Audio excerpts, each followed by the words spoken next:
बिस्मिल्लाहिर्रहमानिर्रहीम। अस्सलाम वालेकुम वरहमतुल्लाहि वबरकातुहू। आबिद राजी चैनल की तरफ से आज मैं अल्लाह ताला के दो नाम आपको बताऊंगा जो इसमें आज़म जिन्हें कहते हैं। अल्लाह के नामों को ही इसमें आज़म कहते हैं।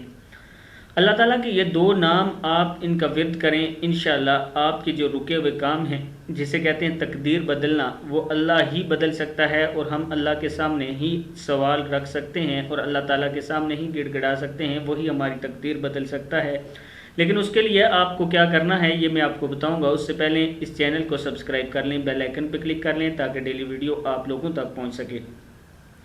तो नबी अकरम सल्लल्लाहु अलैहि वसल्लम का फरमान है एक जगह कि इस बंदे ने जो दुआ की है ये अल्लाह के इस्म आज़म को यूज़ करके, मतलब अल्लाह के इस्म आज़म के साथ दुआ की है, इसकी दुआ कभी रद्द नहीं होगी। अब आपने करना क्या है, हर नमाज के बाद आपने 41 मरतबा या समीउ या मुजीब पढ़ना है। उससे पहले 7 मरतबा दुरूद शरीफ पढ़ना है। दुरूद शरीफ जो मर्जी आपको, जो दुरूद शरीफ आता है वो आप पढ़ सकते हैं, छोटा भी पढ़ सकते हैं, दुरूद नमाज वाला भी पढ़ सकते हैं।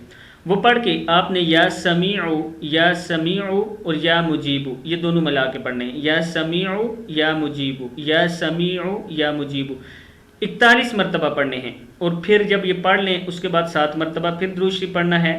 और फिर आपने अल्लाह ताला के सामने हाथ उठा के दुआ करनी है और दुआ में भी या समीउ या मुजीबू से शुरू करें कि ए अल्लाह, हमने आपके इस्म आज़म के साथ आपसे दुआ कर रहे हैं। आपके नबी अकरम सल्लल्लाहु अलैहि वसल्लम ने फरमाया कि अल्लाह से जो अल्लाह के इस्म आज़म के साथ मांगेगा उसकी दुआ कभी रद्द नहीं हो सकती।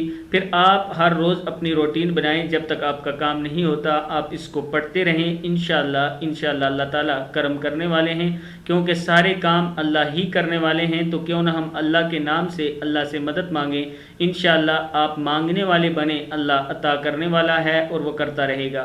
उम्मीद है कि इस वीडियो की आपको समझ आई होगी। आगे आपने इसको ज़रूर शेयर करना है। अस्सलामु अलैकुम वरहमतुल्लाहि वबरकातुहू।